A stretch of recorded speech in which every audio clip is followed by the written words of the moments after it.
Hi friends, இன்றைக்கி உள்ளிக்காரம் எப்படி செய்யறதுந்தாங்க பார்க்க போகிறோம். அதுக்கு நான் ஒரு பெரிய மிக்ஸி ஜாரில் 2 பெரிய வெங்காயம் கட் பண்ணி எடுத்துக்கிறேன். 10 பல் பூண்டு, 2 டேபிள் ஸ்பூன் மிளகாய்த்தூள், 1/4 டேபிள் ஸ்பூன் சீரகம், இதெல்லாம் சேர்த்து நான் நல்லா பேஸ்ட்டை அரைச்சி எடுத்துக்கிறேன்.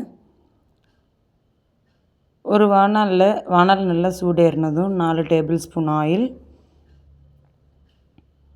ஆயில் நல்லா சூடேறினதும் 1/4 டேபிள் ஸ்பூன் கடுகு, 1/2 டேபிள் ஸ்பூன் உளுந்தம்பருப்பு, கடலைப்பருப்பு சேர்த்துக்கிறேன். இது நல்லா வதங்கட்டும்.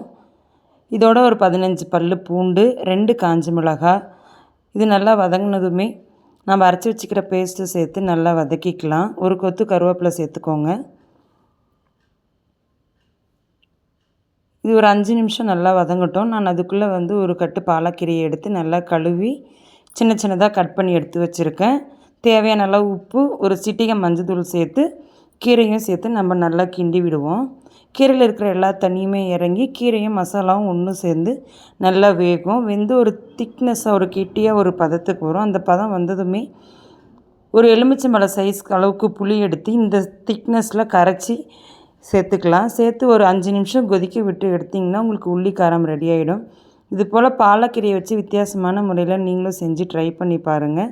ட்ரை பண்ணி பார்த்துட்டு கீழே கமெண்ட் பாக்ஸில் கமெண்ட் பண்ணுங்கள். எங்களோட வீடியோ பிடிச்சிருந்தா சப்ஸ்கிரைப் பண்ணுங்கள்.